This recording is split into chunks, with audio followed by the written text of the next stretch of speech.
Hey everybody, this is Dr. Tiffany Lamberton of TMD Collective. Welcome back to another fabulous episode of Jaw Talk. Today, I'm thrilled to welcome back one of my favorite guests, Dr. Kathryn Preston.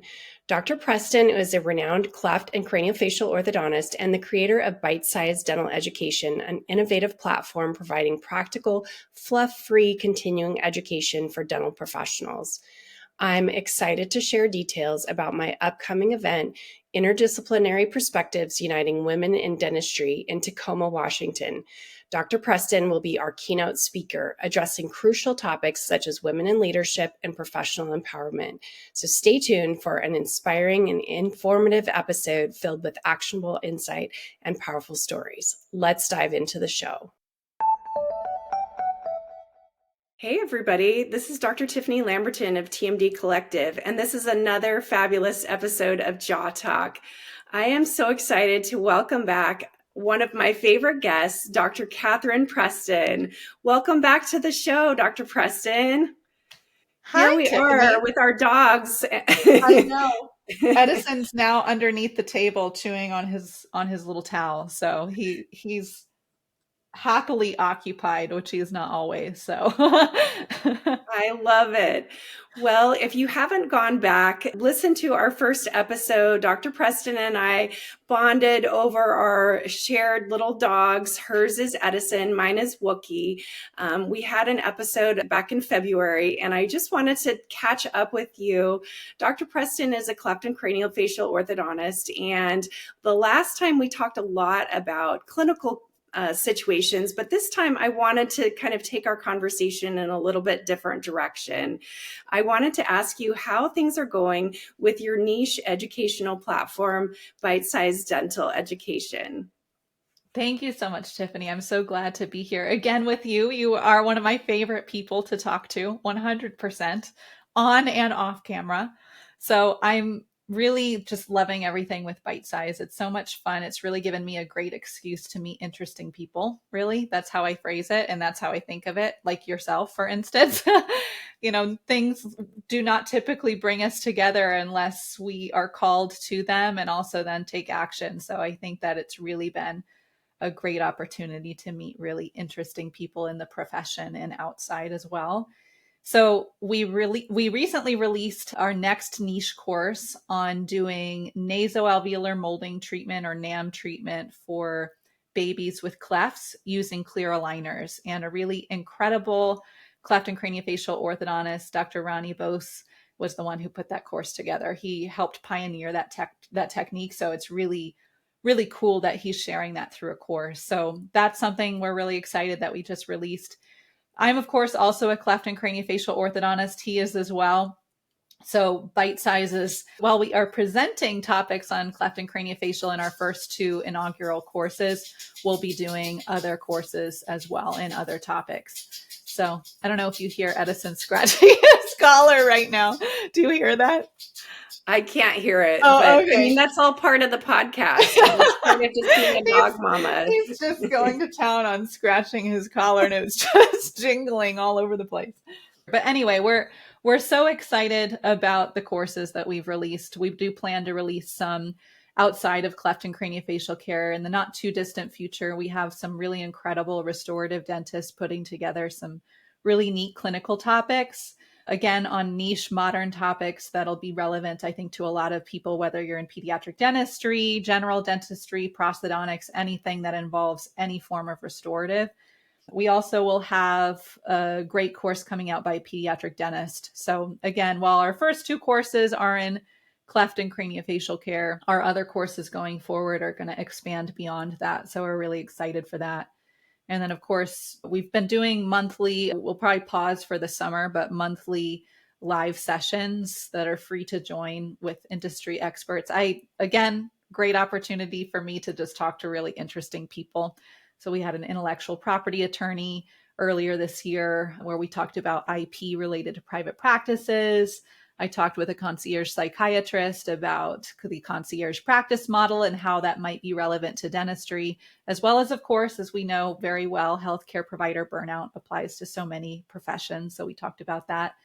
And I'm looking forward to some of our fall topics that we'll be showcasing as well. So it's fun. I'm enjoying it so much, and it's nonstop creativity and collaboration with other really cool people. I love that. And one of the things that you brought up on the last episode was that this kind of came from, going to continuing education and feeling disappointed that some of the courses that you went to had a lot of filler or just not a lot of like very practical tips or guidelines. And so one of the things I love that you've kind of had as your tagline for BiteSize is no fluff, just the important things. And I love that. And I think when I look at TMD Collective and kind of what I'm trying to communicate information in the airway TMD space, I channel that energy as well. Absolutely. To me, exactly like what you said, Tiffany, while there are some great courses and perhaps in every course you can draw some great info throughout, one of my qualms with education in general, even with as early on as dental school, is so much of it is things that are readily forgotten or not readily applicable, or just like you said, and like I say, a lot of fluff, when I'm more about the action of what do I need to know and what are the protocols that will get me there? What's the armamentarium I need to purchase to be able to make this a protocol in my practice or a practice philosophy that I can then apply? So that's the goal behind all of our bite-sized courses, whether it's a course or our live sessions. It's really actionable information delivered in a short period of time. So what we call bites. So our courses are comprised of 15 to 20-minute modules usually.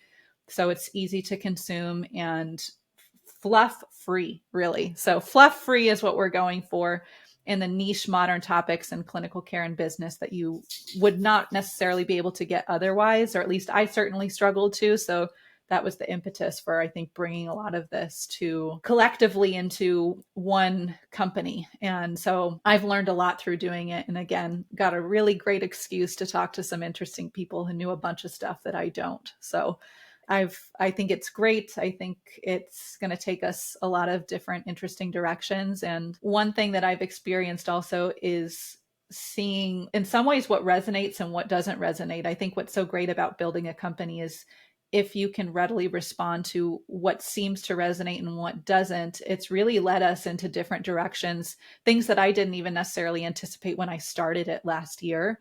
So I think it's a great journey. I'm enjoying it a lot, learning a lot, and meeting some really great people.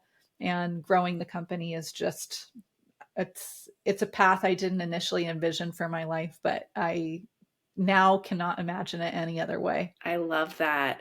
And one of the things I wanted to ask you about is how have you leveraged some different platforms? Like I see you being very active, let's say on LinkedIn, for example. Tell me how that sort of like that evolution grew, or how you grew your network on that particular platform. Yeah, that's actually, I think, an interesting story because up until summer, really, of last year, I had no social media. I think that surprises a lot of people. Like, I had no social media. I lived my life with no social media. And my husband was the one who said, you know what? You need at least some digital footprint. And at the time when I got LinkedIn, because he was the one who suggested LinkedIn, I thought it was going to be just a digital living CV in a way. That was how I envisioned LinkedIn to be. And then as I started getting more into LinkedIn, I saw how much content was actually there. It's not just a living CV, really. It's a lot of really great creators, B2B or business to business owners doing business, teaching one another things. There's a really great community to learn from, I think, on LinkedIn. And particularly for someone like me who comes from healthcare that doesn't necessarily the business background that someone who has a business degree, let's say, has, or has had experience in sales and marketing and all of these other things and website design. Those were things that I had never really been exposed to and never really needed to be. And LinkedIn has been a really cool place to meet people who are good in those things and are so generous with sharing their knowledge. I found some great courses through LinkedIn with other creators that actually are the ones that create the courses. So I've been in some really fantastic business courses, online business courses, how to be an online entrepreneur in a lot of ways. And I've learned so much. It's, the phrase, of course, I don't love this phrase, but I think identifies it so well. It's, drinking water through a fire hose or something like that. It always leaves like a terrible image in my mind. It just sounds awful, but that's exactly what it is in a lot of ways, where you learn so much. You're exposed to this whole new world. And there's so many people who are excellent in those areas, as well as a lot of people who are just honest that they are learning it just as you are. So you can find people at every stage of the game, I think, on LinkedIn. And I've met some really incredible people, developed some really meaningful relationships and friendships on LinkedIn. And we've even met in person. Some of us have even gotten together in person, which, who does that anymore? Like who gets together in person, who meets online and gets together in person. So I love that is a platform that's so open to collaboration and advancement of everyone's businesses. I think that Instagram has an entirely different audience from what I've seen. It's a lot of fast consumption of material. And when you go to LinkedIn, there's some degree of that, but everybody's a little bit more interested in the depth of the content and resources, specific resources. So it's a great place to go for anything like that and to build meaningful connections with people who want to do business. So that's one thing that I've loved about LinkedIn. Now, my LinkedIn activities have also shifted over the last several months, where I now have a separate personal page and a separate business page, which you can do, of course, on LinkedIn. And so my business page is related to BiteSize, and my personal page is about more of the professional public speaking topics that I do. Like, for example, a lot of things involving business and women are two of my very most loved topics that I just enjoy so much, and I learn a lot. And it's incredible when you are now surrounded by people that give you the insights to business building and to topic development and niche creation that you didn't necessarily have before. It sort of like unlocks this really cool area in your brain, I think, of creativity, of, I've always had interest in these things or passions for these things, but now I know how to translate into something that can be a business and help others and resonate among a certain population that you wouldn't have necessarily had access to before outside of something like LinkedIn. And so I think the opportunities are endless on a lot of these platforms, but I know LinkedIn very, very well. And I can say that LinkedIn is a great place to expand your business network, your business relationships, your friendships, and your knowledge beyond what you think you are initially going on there for. Would you say to like a LinkedIn newbie who's just getting started, do you start just looking for dentists or, in your case, orthodontists, or how did you start? So originally it was just dentists, because that's what I thought I was getting on there for, was to connect with other dentists. And what I found is, I think depending on, it seems like LinkedIn has a lot of international dentists. It seems to be very active with international dentists. I haven't, in my experience, seen so many US dentists very active on LinkedIn. They seem to be more on Instagram. But on LinkedIn, there are more international dentists. So it's been a really cool place to meet and network with people from all over the world in dentistry and then beyond. Because again, essentially, originally I started going on LinkedIn thinking that I would network with people within this or my same profession at the time, which was clinical care, dentistry, specialized care, healthcare in general, insurance, things like that. And that's perhaps how it started, but how it's grown has been so far above beyond and beyond that. People in completely different industries I didn't even know existed, skill sets I didn't know existed. So I think that it's like, you go through the wardrobe in a way. You open the door, and on the other side of the wardrobe is this whole different world. And what I know now versus what I knew a year ago or even 6 months ago, but let's say a year ago essentially was when I started on LinkedIn. I feel like a different person in all that I know and all that I feel like I can teach others now. So I would wholly encourage anyone, if they are thinking that LinkedIn is just a place for a digital CV, to look well above and beyond that, because it's an incredible place to build a business, grow your business, and expand into new areas that you didn't even know you had an interest in or a talent for. Yeah, I love that. And I wanted to ask you a little bit too, because one of the things that we talked about last time was you could have the best course in the world in your niche area, but how do you get people to like be drawn into your community or want to purchase that course or want to interact with you? I think it's exactly like what you said. You can have the best stuff out there, but I think one problem with a lot of the content that exists is a lot of it is free.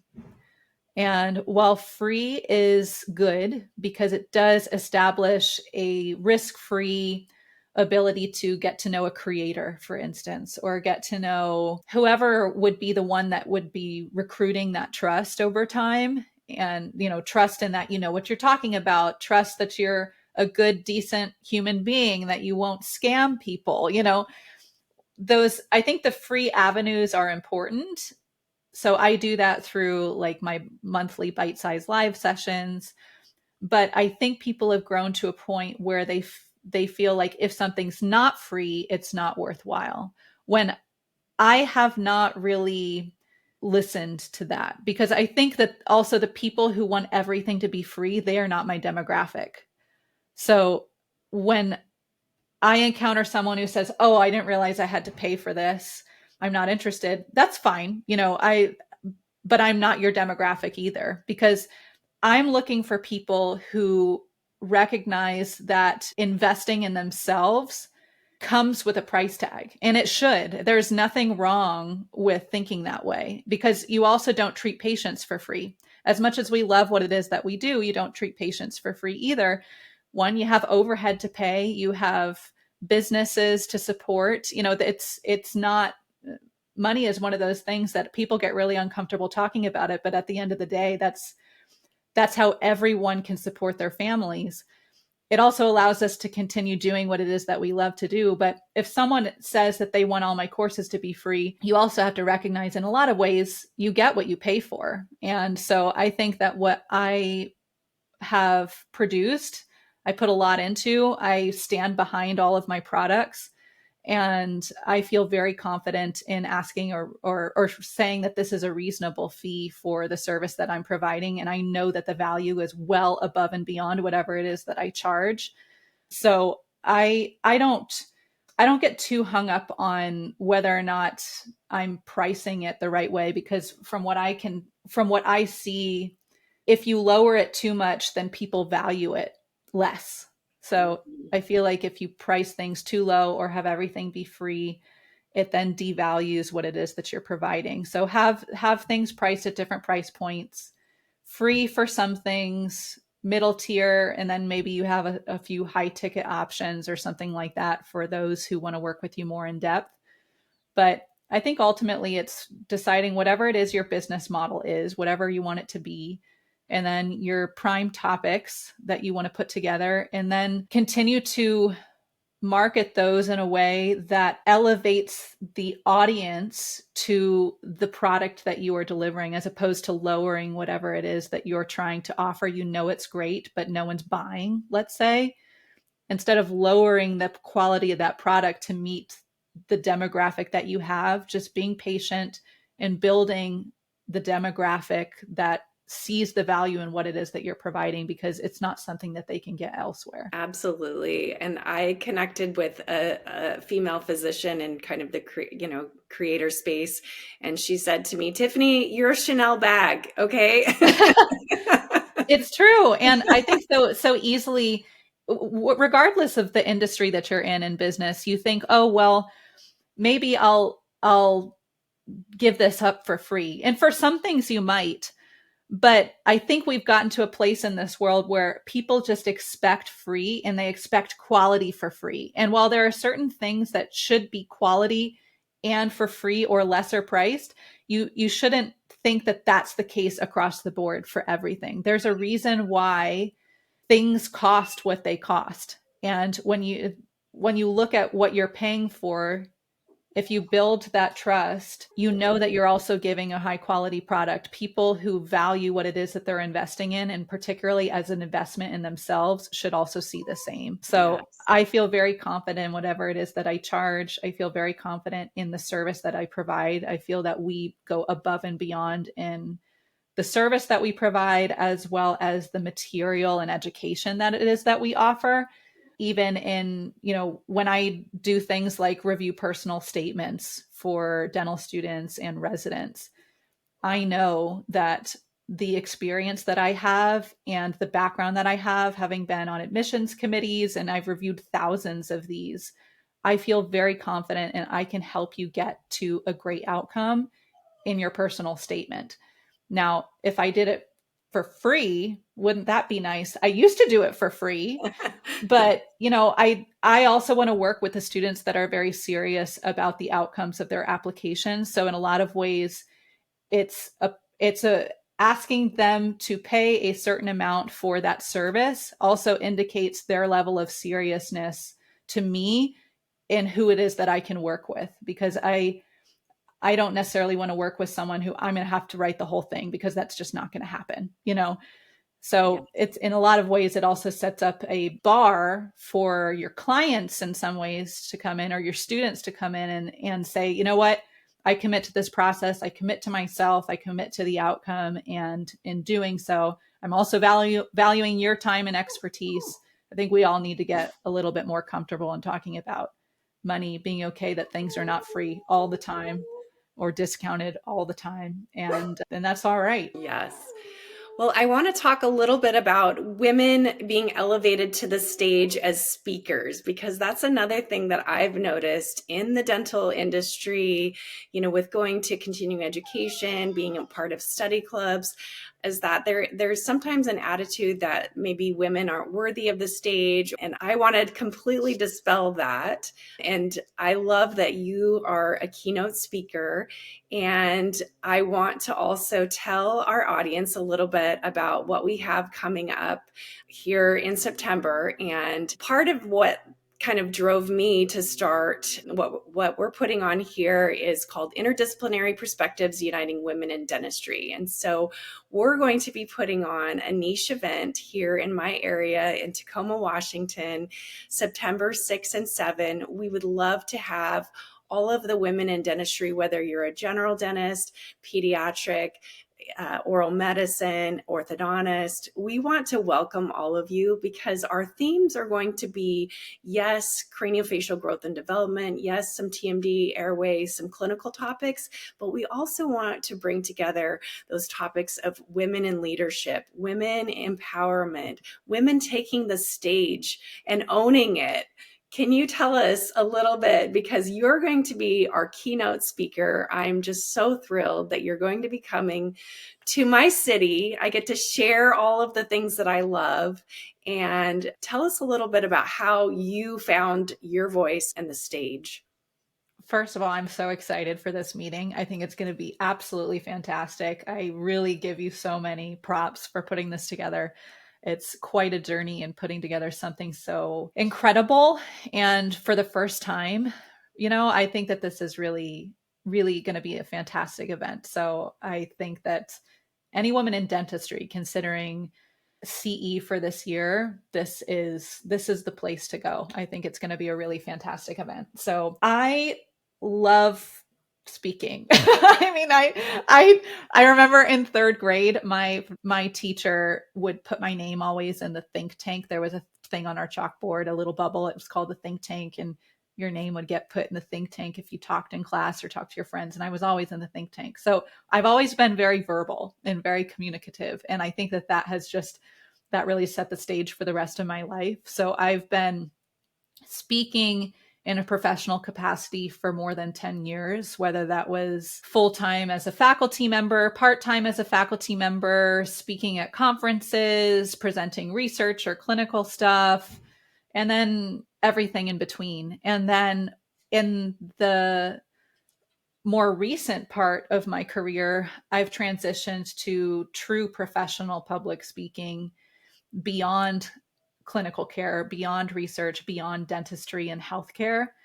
And so, as you know, Tiffany, my keynote with the event in September will be about women and dynamics between women in the workplace and ways in which we need to find a way to elevate one another professionally. I just gave this as a keynote for women in tech last month, actually, and it was an incredible opportunity to interact with women in the field of technology. But what's interesting about this topic, I think, is that it transcends industry. So whether you're in healthcare, fashion, finance, law, tech, whatever it is, we have all experienced challenges with each other. And I think that that is the topic that we need to be less scared to talk about. And instead of just perpetuating this narrative that women support women, which we hope will be the case, when that is not necessarily the case, what do we do about that? Why is that a problem? Why are women still bullying women? What can we do to truly elevate women personally and professionally? And why we should be doing that? Because we can't beat the drum that society needs to get on board with giving us opportunities and more seats at the leadership table if we're not willing to do that for each other. So I think this is a perfect venue and perfect message really that you're setting, Tiffany, and that in competitive fields like healthcare, like dentistry, we are not in competition with one another. We should be looking at one another as great resources, as great friendships, as everything that would be the key building blocks to our personal success as well as one another's success. It's not mutually exclusive. So I'm really looking forward to getting into that and diving into, I think, also another topic. So I speak on this as well as confidence. I think it's a really interesting one for women because society really puts it on women like, oh, we need to figure out how to be more confident. And so, while yes, I've been asked to do some confidence seminars and I've done those, they're great. I enjoy them a lot. As you can tell, and as you know about me already, I'm a lot more about the how to, like, let's get under the hood here and figure out, well, why do we have trouble with confidence? As an example. So what is it that we struggle with that it's so easy to say, you should be more confident. And these are the 3 top ways that you will be more confident. But it's one thing to tell someone, these are the ways that you can be confident. But then when you get down to it, you don't know why you aren't confident, So I'm more about training in those hard skills. So I talk to women about negotiation. I think that's something we should be a lot more comfortable with and be okay and having those conversations, remove the gender aspect from a lot of these things that we consider male dominated hard skills. There's no reason women should not be excellent in negotiation and feel comfortable in doing that. So that's something I passionately speak with women about is negotiation. I think if we know how to negotiate, we are a lot more confident. So, it's like, what are those hard skills that we can really hone in women, negotiation being one of them, to then be more confident versus just telling women, take a confidence seminar. Well, let's talk about why and what we need to do to be more confident. And then the confidence will come. So those are things that I think would be great topics to talk about broadly, but also with the women at the conference in September. Yes. And I was just at the Pinnacle Conference, which is a women in medicine. So there was about 3 dentists. I was one of them. And that was actually one of the topics was, like you said, being confident in negotiating. And here you had women across the board, didn't matter what specialty they were in medicine, we're all kind of struggling with some of the same things. How do we communicate what we want? How do we ask for that and not, kind of tremble in fear of Absolutely. Absolutely. And there's no reason why we should, exactly to your point, tremble in fear when we're doing those things, because the only person who will advocate for you is you.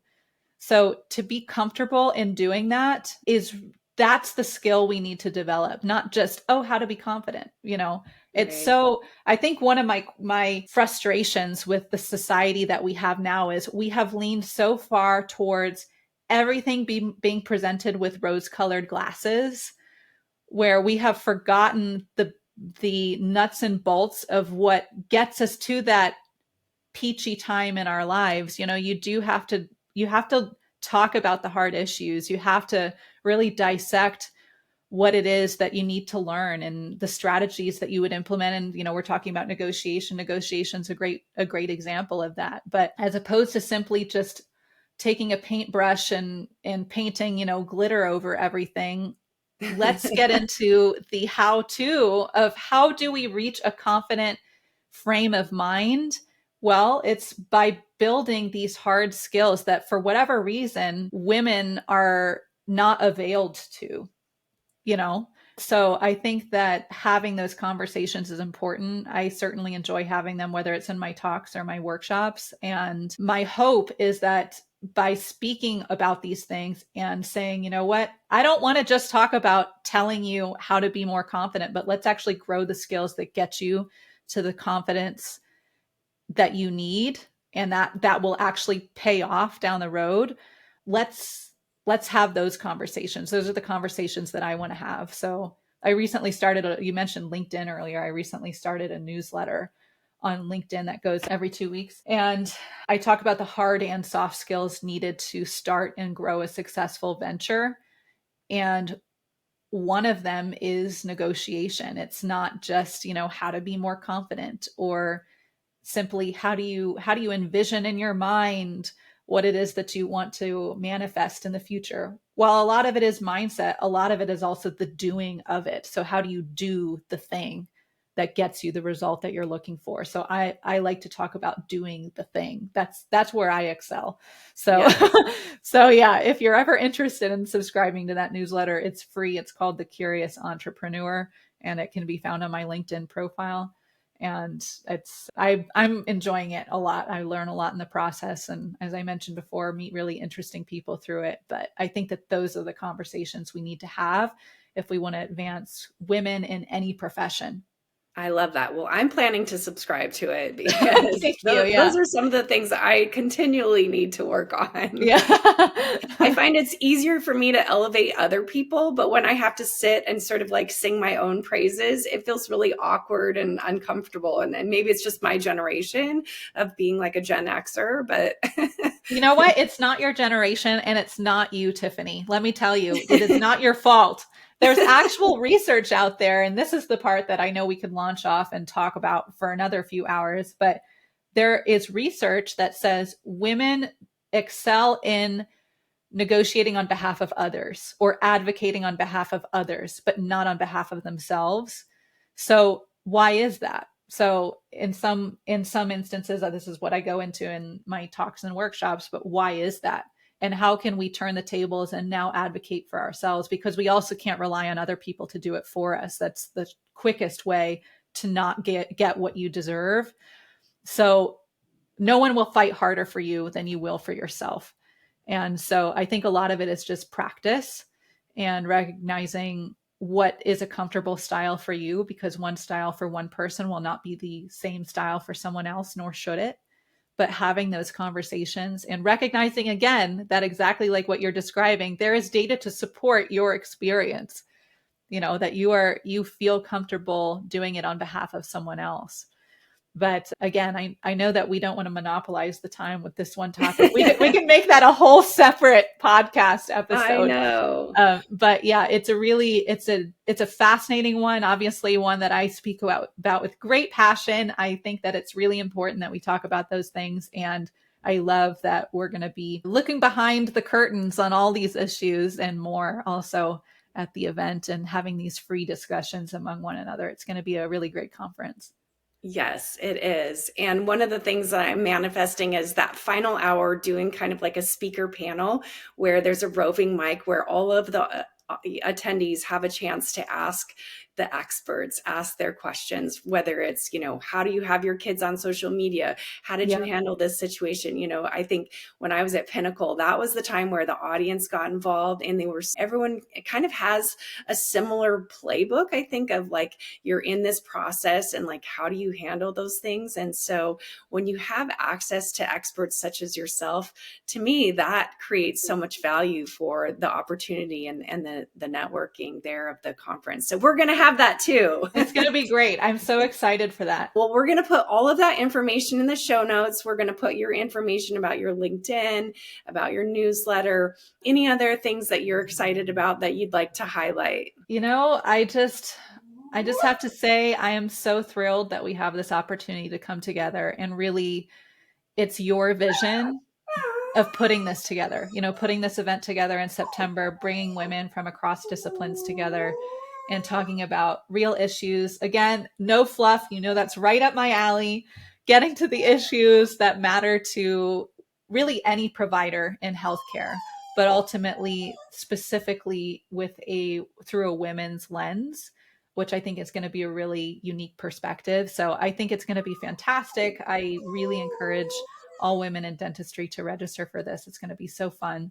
And I'm so excited to meet you in person. Oh my gosh. I know. Well, I hope you bring your little travel carry-on with your adorable little pupper. Maybe Wookie and Edison can meet in real life. And if wouldn't not, that be nice too? I spoke at a conference earlier this year and brought him because we can't imagine leaving him behind. Ways. And my husband came and brought him to my talk, and I saw them in the back, and I see Edison. And I'm thinking as I'm speaking, I'm like, oh gosh, because he's very vocal. I mean, he's very expressive. Yeah.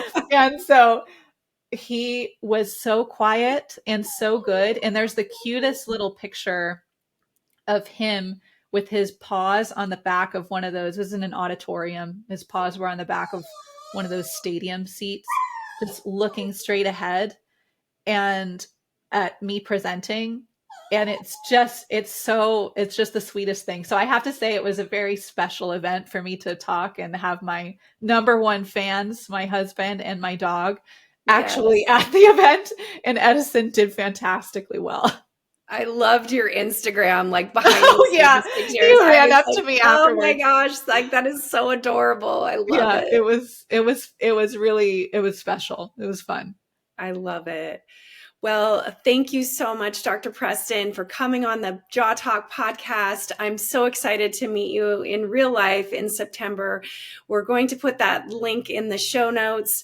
If you're a woman in dentistry, come have fun with us. It's going to be an amazing event. We're going to have amazing speakers. We're going to have Pilates. We're going to have shopping. We're going to have all of the things.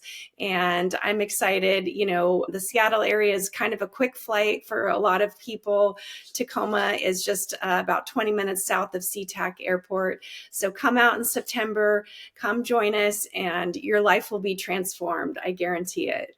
It's going to be great. Really looking forward to it, Tiffany. Thank you so much for hosting it and for this podcast. As always, I could talk to you forever. Thank you so much for joining us on this episode of Jaw Talk. It was such a pleasure to have Dr. Kathryn Preston back on the show to share her insights on creating impactful dental education and empowering women in dentistry. I hope you found our discussion inspiring and informative. Don't forget to check out BiteSize Dental Education for practical, fluff-free courses that can truly enhance your professional skills. And remember, if you're a woman in dentistry, we'd love to see you at our upcoming event, Interdisciplinary Perspectives Uniting Women in Dentistry in Tacoma, Washington in September of 2024. Dr. Preston will be delivering a keynote speech on women in leadership and professional empowerment, as well as clinical topics related to cleft and craniofacial development. You don't want to miss this event. As always, thank you for tuning in. Be sure to subscribe to Jaw Talk so you never miss an episode. Check out the show notes for our link to our event and sign up now. Thanks a lot. Stay humble, stay curious, and we'll see you next time.